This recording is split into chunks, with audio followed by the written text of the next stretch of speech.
Hello दोस्तों, स्वागत है आप सभी का अपने यूट्यूब चैनल क्रेज क्लासेस में। आज हम लोग देखने वाले हैं रसायन विज्ञान का चैप्टर पहला, जिसका नाम है रसायन विज्ञान कुछ मूल अवधारणाएं, है ना। आज वन शॉट वीडियो होने वाला है, जो एक ही वीडियो में पूरा चैप्टर खत्म करेंगे आज। ठीक है, चलिए हम लोग स्टार्ट करते हैं द्रव से। द्रव किसे कहते हैं? द्रव हमारे आसपास स्थित सभी वस्तुएं द्रव से बनी होती है। वह जिसका द्रव्यमान होता है, जो स्थान घेरती है, उसे द्रव कहते हैं। ठीक है, उदाहरण के लिए ले लेते हैं पेन, पुस्तक, वायु, जीव इत्यादि, है ना। द्रव छोटे छोटे कणों से मिलकर बने होते हैं। द्रव की भौतिक अवस्था निश्चित नहीं होती है। ताप और दाब के परिवर्तन द्वारा इन्हें एक दूसरे में परिवर्तित किया जा सकता है। यानी बोल रहा है कि जो द्रव का भौतिक अवस्था निश्चित नहीं होता है, यानी कि हम द्रव को किसी भी बर्तन में रख देने से वह उसका स्थान ले लेता है। यानी कि हम एक बाल्टी पानी को उठा के हम एक गिलास में भी रखेंगे तो वह गिलास का आकार ले लेगा, है ना। आगे देखते हैं, ठोस को गर्म करने पर वह द्रव तथा द्रव को गर्म करने पर गैस अवस्था में परिवर्तित हो जाता है ना। जब हम ठोस को गर्म करते हैं तो वह द्रव में बदल जाता है, और द्रव को गर्म करते हैं तो वह गैस में बदल जाता है। ठीक है, इसके विपरीत गैस को ठंडा करेंगे तो वह द्रव में बदल जाएगा और द्रव में परिवर्तित हो जाता है। इससे अधिक ठंडा करने पर वह ठोस हो जाता है ना। अब द्रव का वर्गीकरण देखते हैं। द्रव का वर्गीकरण द्रव का वर्गीकरण दो प्रकार से किया जा सकता है ना। एक भौतिक अवस्था के आधार पर और दूसरा संगठन के आधार पर। ठीक है, पहले देखते हैं भौतिक के आधार पर। भौतिक आधार पर देख लेते हैं हम लोग। ठीक है, भौतिक के आधार पर क्या बढ़ रहा है? भौतिक अवस्था के आधार पर द्रव तीन प्रकार से होता है। पहला ठोस, द्रव और गैस, है ना। पहला देखते हैं ठोस। ठोस द्रव की ठोस अवस्था में कण अत्यधिक निकट तथा क्रमबद्ध रूप से व्यवस्थित रहते हैं। इनकी गतिशील नगण्य होती है। ठोस का आयतन तथा आकार निश्चित होता है। सामान्य ये कठोर एवं दृढ़ होते हैं, जिनका घनत्व अधिक होता है ना। उदाहरण के लिए साधारण नमक, लकड़ी का पेंसिल। ठीक है, इसके बाद देखते हैं द्रव। द्रव में अवयव कण ठोस की अपेक्षा कुछ अधिक दूरी पर होती है ना, तथा ये गति कर सकता है। मतलब कि ठोस पूरा सटा सटा कण उसका था, यह हिल भी नहीं पा रहा था ठोस, लेकिन द्रव गति कर सकता है, हिल सकता है, परंतु इसका आकार निश्चित नहीं होता है। वही जो ऊपर बोले थे कि यह किसी भी बर्तन में रखने पर उसका आकार ले लेता है, उसी पात्र का आकार ग्रहण कर लेता है। वही बात है, इन्हें रखा जाता है। द्रव का घनत्व ठोस की तुलना में कम होता है। इनके अंतरानु आकर्षण बल कम होता है। द्रव में तरलता का गुण भी पाया जाता है ना। आगे देखते हैं, द्रव में अणुओं की गतिज ऊर्जा ठोस की अपेक्षा अधिक होती है। ठीक है, उदाहरण के लिए तेल, जल, दूध, एल्कोहल। ठीक है, आगे देखते हैं गैस। गैस क्या बोल रहा है देखते हैं हम लोग। गैस तथा द्रवों की अपेक्षा गैस में अवयव कण बहुत दूर होती है। यह आसानी से तथा तेजी से गति कर सकता है। गैस बोले यानी कि हवा, यह दूर दूर होता है, जिससे यह गति कर सकता है। गैस का आयतन तथा आकार निश्चित नहीं होता है। इसका आकार भी निश्चित नहीं होता है और आयतन भी निश्चित नहीं होता है। उस पात्र के आयतन में पूरी तरह फैल जाता है जिसमें इन्हें रखा जाता है ना, जिसके कारण कणों के मध्य अधिकांश स्थान रिक्त रहता है। यह अधिक संपीड़ित अधिक होती है। गैस अणुओं के मध्य आकर्षण बल नगण्य होता है। इनमें अणुओं की गतिज ऊर्जा अधिक होती है। उदाहरण ऑक्सीजन, नाइट्रोजन, कार्बन डाइऑक्साइड तथा वायु। ठीक है, आगे देखते हैं हम लोग संगठन के आधार पर। संगठन के आधार पर क्या होता है? द्रव का वर्गीकरण। संगठन के आधार पर द्रव को मिश्रण तथा शुद्ध पदार्थ में वर्गीकृत किया जाता है, लेकिन यह पुष्टि वर्गीकरण में विभाजित है ना। शुद्ध पदार्थ देखते हैं। शुद्ध पदार्थ किसे कहते हैं? चलिए देखते हैं। शुद्ध पदार्थ का संगठन निश्चित होता है तथा इनके घटकों को सामान्य भौतिक विधियों द्वारा पृथक नहीं किया जा सकता। उदाहरण के लिए सोना, चांदी, लोहा, जल, शर्करा तथा ग्लूकोज। ग्लूकोज में कार्बन डाइऑक्साइड, हाइड्रोजन तथा ऑक्सीजन एक निश्चित अनुपात में होता है। शुद्ध पदार्थ को पुनः तत्व तथा यौगिक में वर्गीकृत किया जा सकता है ना। आगे देखते हैं तत्व। तत्व क्या है?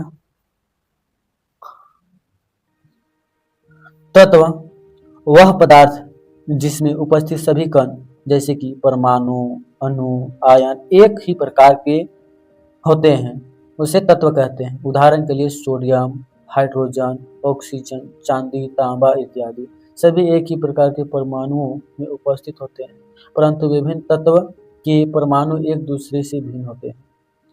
ठीक है, आगे देखते हैं।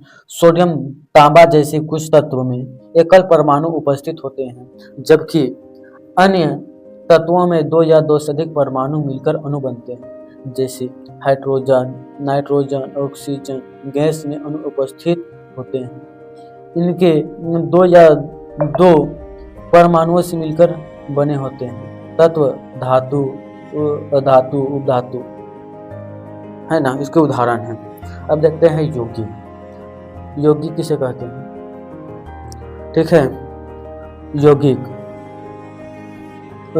जब भिन्न भिन्न तत्वों के दो या दो से अधिक परमाणु संयुक्त होकर अणु बनाते हैं तो उसे यौगिक कहते हैं, है ना। यौगिक किसे कहते हैं?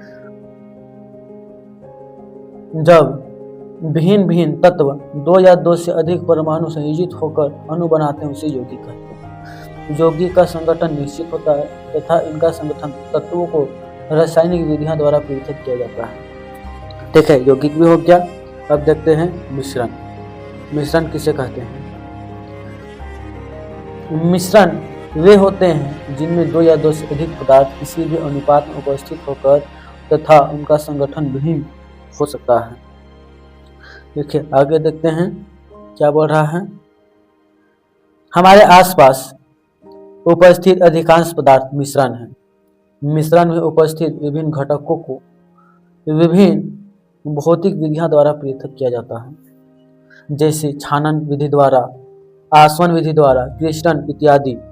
उदाहरण के लिए हवा, जल तथा शर्करा का मिश्रण, नमक तथा शर्करा का मिश्रण। ठीक है, हम लोग आगे देखते हैं। मिश्रण दो प्रकार के होते हैं, समांगी और विषमांगी, है ना। मिश्रण दो प्रकार के होते हैं, कौन कौन? एक समांगी मिश्रण, एक विषमांगी मिश्रण। पढ़ा देते हैं समांगी मिश्रण किसे कहते हैं। समांगी मिश्रण में उपस्थित घटक एक दूसरे में पूर्णत मिश्रित होते हैं तथा पूरे मिश्रण का संगठन एक समान होता है। समांगी मिश्रण जैसे उदाहरण के लिए जल में चीनी का विलयन, हवा तथा एल्कोहल व जल का मिश्रण, है ना, जो बाहर से पता भी नहीं चले, वैसे मिश्रण को समांगी मिश्रण कहते हैं। और विषमांगी मिश्रण किसे कहते हैं? देखते हैं विषमांगी मिश्रण।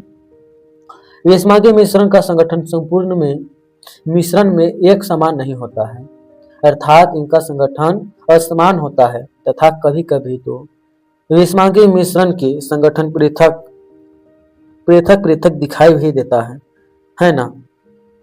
उदाहरण के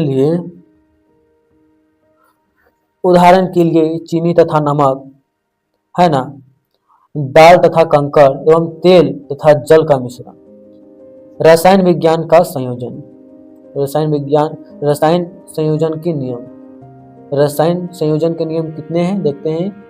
रसायन संयोजन के 4 नियम हैं, जिसमें पहला नियम है द्रव्यमान संरक्षण का नियम, दूसरा स्थिर अनुपात का नियम, तीसरा है गुणित अनुपात का नियम, चौथा है तुल्य अनुपात का नियम, इससे दूसरा नाम है इसका है व्युत्क्रम अनुपात का नियम। चौथा है गै-लुसेक का नियम। ठीक है, सभी नियमों को हम लोग एक एक कर करके देखेंगे।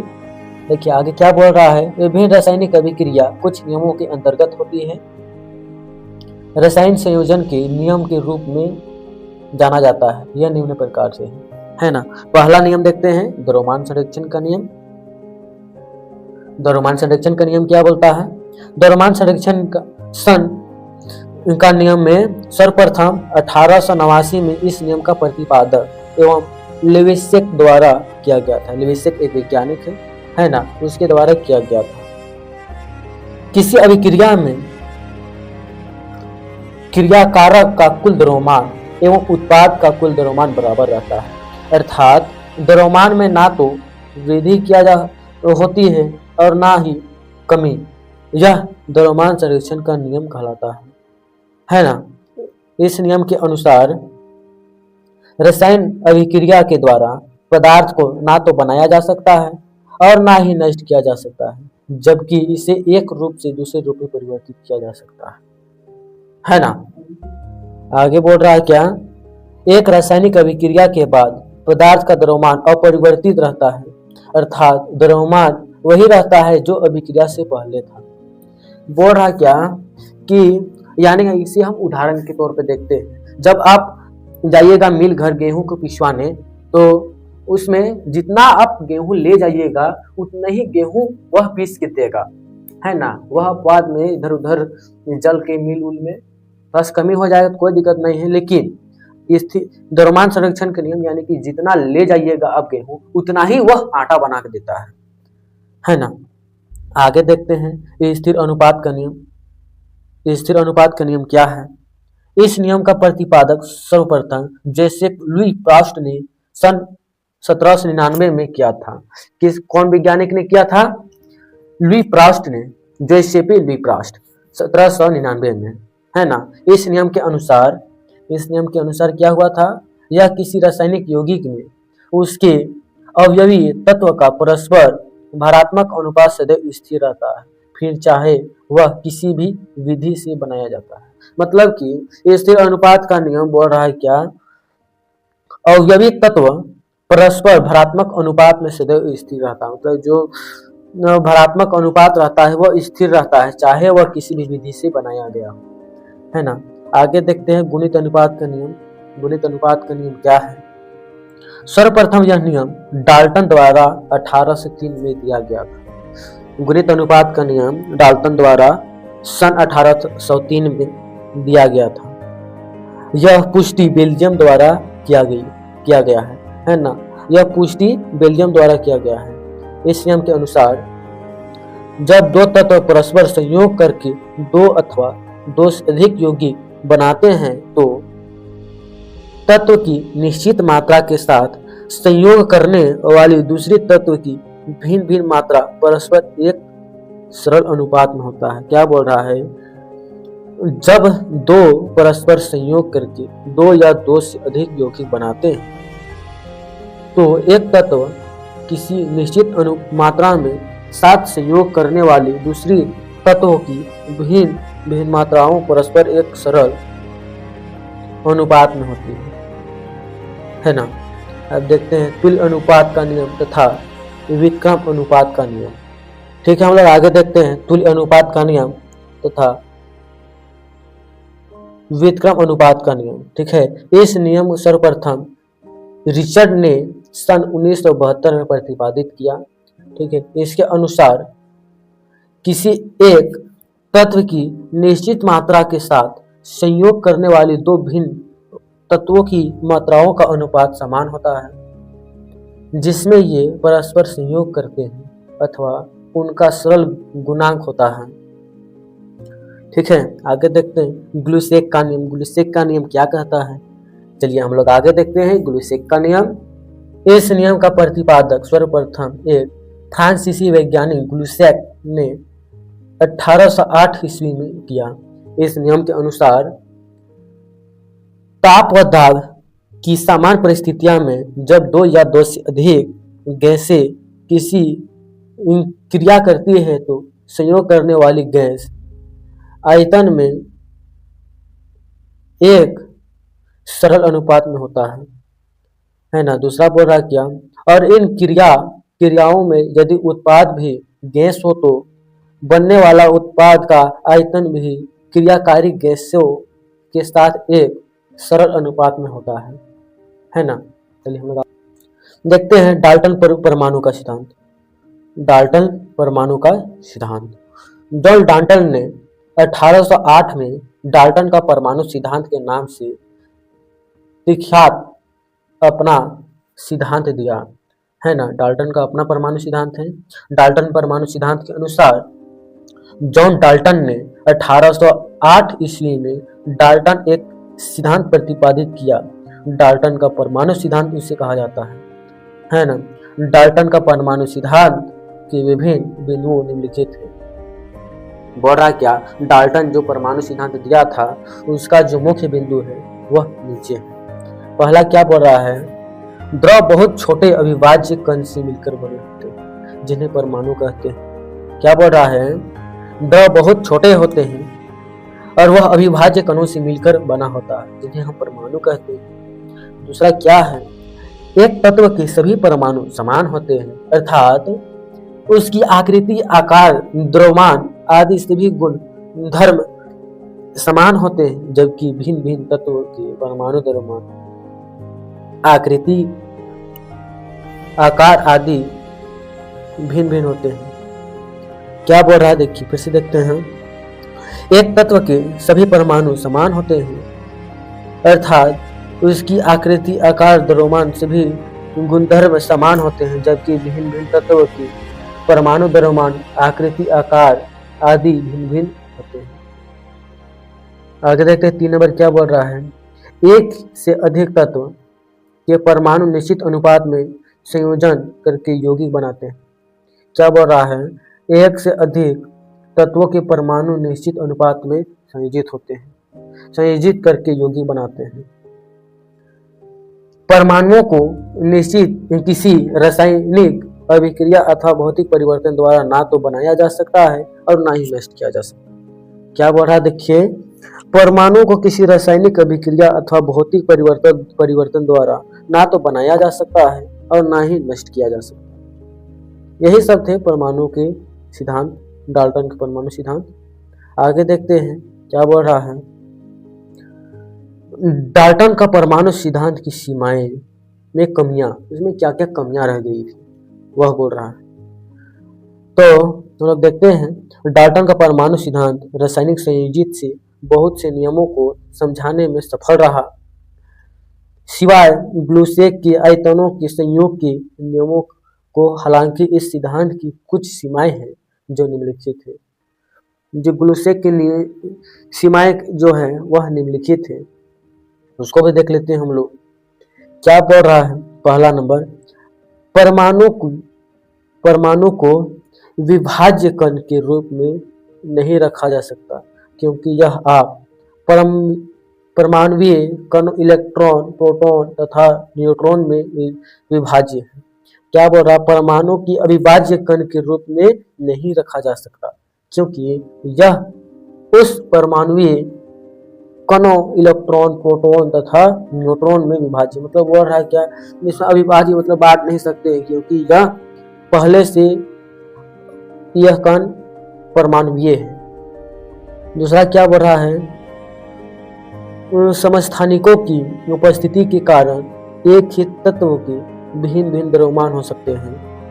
तीसरा है, यह रासायनिक संयोग के उस नियमों को समझाता है जो द्रव्यमान पर आधारित है, आयतन पर आधारित नहीं है। अतः यह ग्लूसाक के नियम को नहीं समझाता।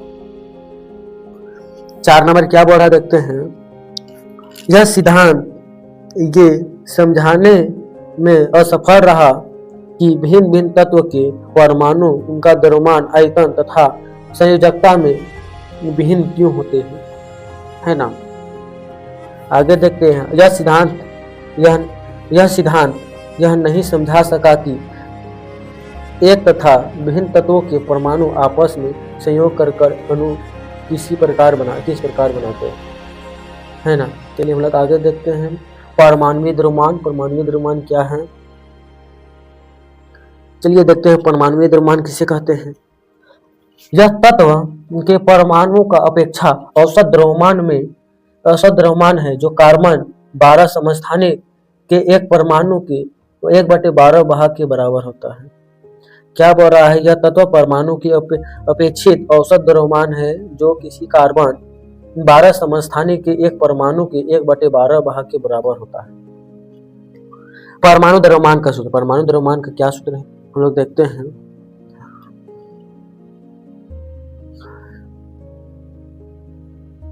परमाणु द्रव्यमान एक परमाणु का औसत द्रव्यमान बटे 1/12 गुने सी बार यानी कार्बन 12 के परमाणु द्रव्यमान। ठीक है, औसत परमाणु द्रव्यमान देखते हैं हम लोग। यदि एक तत्व जिसका 2 समस्थानिक जो कि अस्तित्व में है, इसका द्रव्यमान क्रमशः A और B है जिसका अनुपात Mn है तथा औसत। देखते हैं आगे परमाणु द्रव्यमान क्या होता है। चूंकि यह परमाणविक द्रव्यमानों का अनुपात है अतः इसकी कोई इकाई नहीं होती है। इसे AMU यानी म्यू द्वारा प्रदर्शित किया जाता है। एक म्यू बराबर 1.66 गुने 10 के पावर -24 ग्राम एक परमाणु द्रव्यमान इकाई म्यू कार्बन 12 समस्थानिक के एक परमाणु के द्रव्यमान के 1/12 भाग के बराबर होती है ना। क्या बढ़ा है आगे देखते हैं। ग्राम परमाणविक द्रव्यमान, एक तत्व के द्रव्यमान के ग्राम में ग्राम परमाणविक द्रव्यमान या ग्राम परमाणु या मोल परमाणु कहलाते हैं, है ना। क्या बोल रहा है, एक तत्व का द्रव्यमान को ग्राम में ग्राम परमाणु द्रव्यमान या ग्राम परमाणु या मोल परमाणु कहते हैं। ठीक है, यह डेफिनेशन पढ़ के तो आपको समझ नहीं आया होगा, इसलिए इसे उदाहरण से हम लोग समझते हैं आगे। ठीक है, एक नंबर क्या बोल रहा है, ग्राम परमाणु एक तत्व का द्रव्यमानु ग्राम में GAM ग्राम। ठीक है, दूसरा है ग्राम में एक तत्व का द्रव्यमान बराबर ग्राम परमाणुओं की संख्या गुने ग्राम GAM गम। एक गम में परमाणु की संख्या 6.02 गुने 10⁻23 दिए गए पदार्थ में परमाणु की संख्या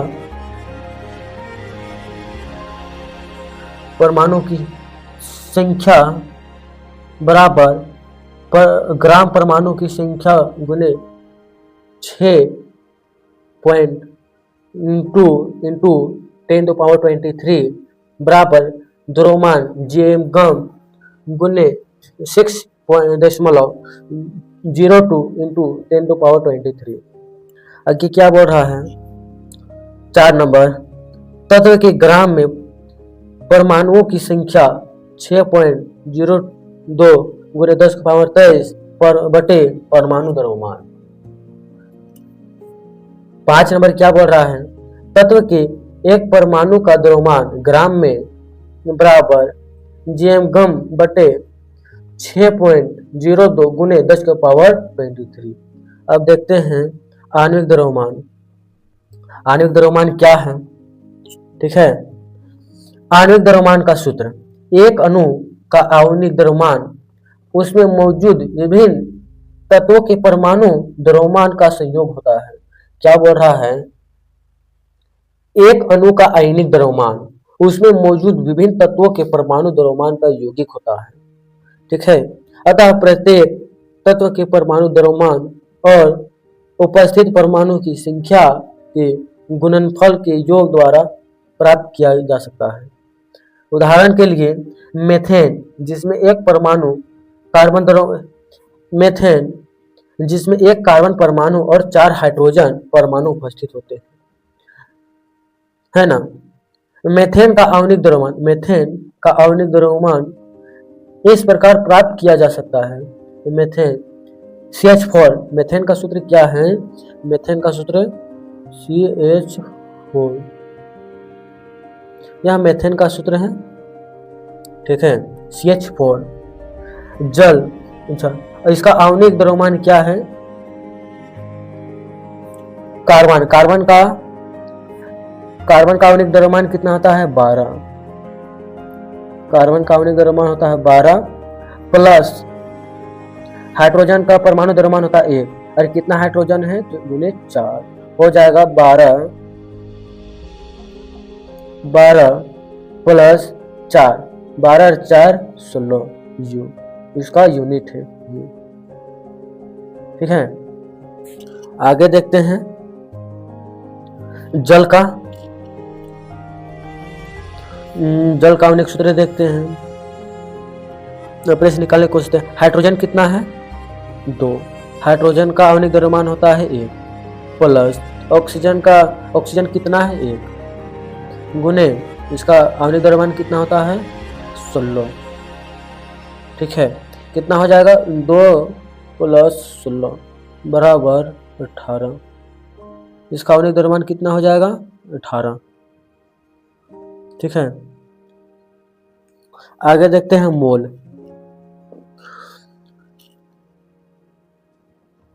चलिए हम लोग देखते हैं मोल। मोल क्या होता है? परमाणु तथा अणु का आकार बहुत छोटा होता है। मोल शब्द का अर्थ ढेर अर्थात बहुत अधिक है। किसी पदार्थ की मात्रा को व्यक्त करने के लिए SI मात्रा मोल संकेत MOL होता है ना। मोल सिद्धांत क्या है और मोल अवधारणा क्या है? देखते हैं हम लोग। किसी पदार्थ का एक मोल उसकी वह मात्रा है जिसमें उतने ही कण होते हैं जितना शुद्ध कार्बन 12 समस्थानिक के 12 ग्राम में परमाणु की संख्या होती है। मतलब कि बोल रहा है क्या? किसी पदार्थ का एक मोल वह मात्रा है जिसमें उतने ही कण मौजूद होते हैं जितना कण शुद्ध पदार्थ समस्थानिक के परमाणुओं में होती है ना। पहला है प्रत्येक पदार्थ के एक मोल के कणों की संख्या हमेशा समान होती है। जैसे कार्बन के मोलों का द्रव्यमान, अतः कार्बन के मोल में परमाणु की संख्या 6.0221373 गुने 10 का पावर 23 परमाणु प्रति मोल अवगाद्रो संख्या है। अब देखते हैं अवगाद्रो संख्या क्या है, ठीक है। अवगाद्रो संख्या देखते हैं। किसी पदार्थ के मोल में उपस्थित कणों की संख्या को अवगाद्रो संख्या कहते हैं। क्या बोल रहा है? किसी पदार्थ के मोल में उपस्थित कणों की संख्या को अवगाद्रो संख्या कहते हैं। इसका संकेत Na है। इसका संकेत क्या है? Na। अवगाद्रो की संख्या यह है Na, ठीक है। अतः किसी पदार्थ के मोल में कणों जैसे परमाणु, अणु, आयन और अन्य कण की संख्या हमेशा अवगाद्रो की संख्या के बराबर होती है। अतः एक मोल Na यानी कि एक मोल अवगाद्रो परमाणु बराबर 6.022 गुने 10 का पावर 23 अवगाद्रो। Na बराबर यानी कि अवगाद्रो परमाणु है ना। एक मोल CO2 यानी कि कार्बन डाइऑक्साइड अणु बराबर 6.022 गुने 10 का पावर 23 CO2 अणु है, ठीक है। एक मोल KCl बराबर KCl की 6.022 की गुने 10 का पावर 23, ठीक है। हम लोग आगे देखते हैं मोलर द्रव्यमान। मोलर द्रव्यमान किसे कहते हैं? मोलर द्रव्यमान किसी पदार्थ के मोल की ग्राम में व्यक्त द्रव्यमान को मोलर द्रव्यमान कहते हैं। ग्राम में व्यक्त मोलर द्रव्यमान की संख्या के रूप में परमाणु द्रव्यमान या आणविक द्रव्यमान या सूत्र द्रव्यमान के बराबर होता है। किसके किसके बराबर होता है? परमाणु द्रव्यमान, आणविक द्रव्यमान और सूत्र द्रव्यमान के बराबर होता है। जैसे जल का मोलर द्रव्यमान 18 होता है, जल का मोलर द्रव्यमान 18 होता है। NaCl यानी कि सोडियम क्लोराइड का मोलर द्रव्यमान 58.5 होता है ना। इसे हम निकालना भी सीखेंगे अगले वीडियो में। यह वीडियो में निकालना सीखने लगे तो यह वीडियो बहुत लंबा हो जाएगा, है ना। चलिए हम लोग आगे देखते हैं मूलानुपाती सूत्र और आणविक सूत्र। मूलानुपाती सूत्र आणविक सूत्र क्या है देखते हैं। ठीक है, किसी पदार्थ का सूत्र का प्रतीक का समूह जो किसी पदार्थ यौगिक या तत्व की एक इकाई को प्रदर्शित करता है उसे सूत्र कहते हैं।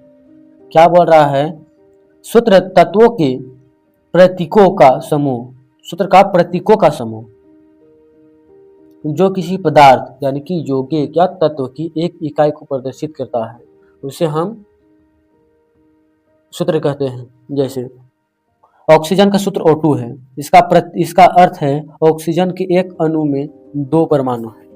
ठीक है, सोडियम क्लोराइड का सूत्र है NaCl, अर्थात इसमें एक सोडियम तथा एक क्लोरीन आयन के रूप में उपस्थित है। इसी प्रकार ग्लूकोज का सूत्र C6O12O6 है, जिसका अर्थ है इसके एक अणु में कार्बन 6 और हाइड्रोजन 12 तथा ऑक्सीजन 6 परमाणु में उपस्थित है ना। आगे देखते हैं द्रव्यमान प्रतिशत संगठन या प्रतिशत संगठन का परिभाषा देखते हैं हम लोग। किसी यौगिक में उपस्थित विभिन्न तत्वों की प्रतिशत मात्रा में को उस यौगिक का प्रतिशत संगठन कहते हैं। क्या बोल रहा है, किसी यौगिक में उपस्थित विभिन्न तत्वों की प्रतिशत मात्रा को उस यौगिक का प्रतिशत संगठन कहते हैं, है ना। इसका फॉर्मूला होता है प्रतिशत संगठन का, द्रव्यमान प्रतिशत का देख लेते हैं। द्रव्यमान प्रतिशत का सूत्र यौगिक में उस तत्व का द्रव्यमान, यौगिक में उस तत्व का द्रव्यमान जिसका उपयोग करेंगे बटे यौगिक का मोलर द्रव्यमान, यानी कि जो यौगिक मिलकर बना है उसका मोलर द्रव्यमान गुणे 100। मूलानुपाती सूत्र और आणविक सूत्र में अभी हम लोग मूलानुपाती सूत्र देखते हैं। मूलानुपाती सूत्र क्या कहता है, किसी यौगिक में उपस्थित विभिन्न तत्वों के परमाणु की सरलता पूर्वक संख्या अनुपात को मूलानुपाती सूत्र कहते हैं। मूलानुपाती सूत्र के से पदार्थ में उपस्थित परमाणु की अपेक्षा संख्या ज्ञात होती है ना। आणविक सूत्र क्या है, किसी यौगिक के एक अणु में उपस्थित विभिन्न तत्वों के परमाणु की वास्तविक संख्या को दर्शाने वाला सूत्र को आणविक सूत्र कहते हैं। क्या बोल रहा है, किसी यौगिक के एक अणु में उपस्थित विभिन्न तत्वों के परमाणु की वास्तविक संख्या को दर्शाने वाला सूत्र को आणविक सूत्र कहते हैं। यौगिक ग्लूकोज C6H12O6 मूलानुपाती सूत्र हो जाएगा, यानी कि इसका संख्या हट जाएगा कितना संख्या में है ना। जैसे कि यहाँ आणविक सूत्र में कार्बन 6 था तो इसमें कार्बन नहीं होगा, इसमें हाइड्रोजन 12 था, यह मतलब कि यह बैलेंस होगा, इसमें बैलेंस होगा, इसमें बैलेंस नहीं होगा, सिर्फ इसमें परमाणु की उसमें यौगिक होगा। जैसे एथाइन का C2H2 है तो हो जाएगा CH, मतलब कि मुख्य तत्व कौन कौन से है ना। जैसे बेंजीन का C6O6 है तो CH खाली होगा, इससे मुख्य तत्व कौन कौन से आए हैं। एथीन का C2H4 होगा, लेकिन इसका मूलानुपाती सूत्र हो जाएगा CH2। पोटेशियम ऑक्सलेट का सूत्र हो जाएगा K2C2O4, तो हो जाएगा इसका सूत्र KCO2, है ना। लोग मूलानुपाती सूत्र आणविक सूत्र से में संबंध देखते हैं।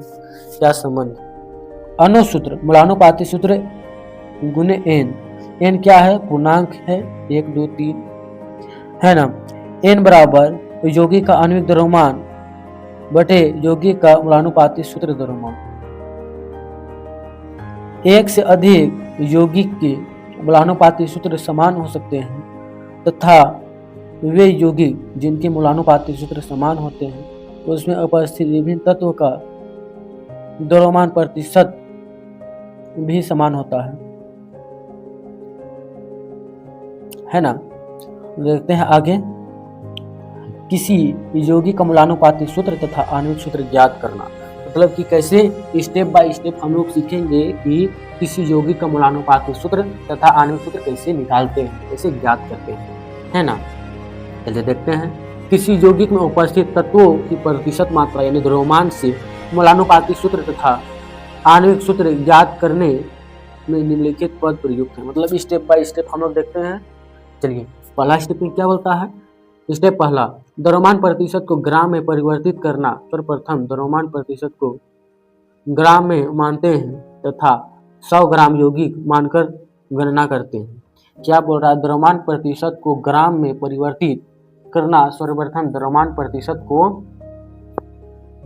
ग्राम में मानते हैं तथा 100 ग्राम यौगिक मानकर गणना करते हैं। स्टेप दूसरा, प्रत्येक तत्व को मोलों की संख्या में परिवर्तित करना। इसके लिए दिए गए द्रव्यमानों में प्रत्येक तत्व के परमाणु द्रव्यमान का भाग देते हैं। स्टेप 3, मोलों की संख्या में सबसे छोटी संख्या का भाग देना। मोलों की संख्या में सबसे छोटी संख्या का भाग देना तथा इससे प्राप्त संख्या पूर्ण हो तो इन्हें उपयुक्त गुणांक से गुना करके पूर्ण संख्या में परिवर्तित कर लेते हैं। ठीक है, क्या बता, प्राप्त संख्याओं के आधार पर यौगिक का मूलानुपाती सूत्र ज्ञात करते हैं। आणविक सूत्र कैसे ज्ञात करते हैं उसको हम लोग देखते हैं। आणविक सूत्र ज्ञात करना। इसके लिए सर्वप्रथम मूलानुपाती सूत्र द्रव्यमान ज्ञात कर लेते हैं। इसके लिए मूलानुपाती सूत्र में उपस्थित सभी तत्वों के परमाणु द्रव्यमानों को जोड़ लेते हैं। उसके आगे मूलर द्रव्यमान में मूलानुपाती सूत्र द्रव्यमान का भाग देकर n का मान ज्ञात कर लेते हैं। अंत में मूलानुपाती सूत्र को n से गुना कर देते हैं जिससे यौगिक का आणविक सूत्र प्राप्त हो जाता है। जैसा कि यह वीडियो वन शॉट वीडियो खत्म हो गया है, अगले बार हम जब वीडियो लेके आएंगे तो सबका छोटा छोटा तोड़ के बताएंगे और इसका पूरा एक्सपेरिमेंट करेंगे, है ना। और इस नोट को कैसे लेंगे, यानी कि इस नोट को पाने के लिए आप हमारे इस मोबाइल नंबर पर मैसेज करेंगे 72 092 63 958। इस नंबर पे आप मैसेज कीजिएगा तो आपको यह प्रीमियम नोट मिल जाएगा, है ना। ठीक है, धन्यवाद।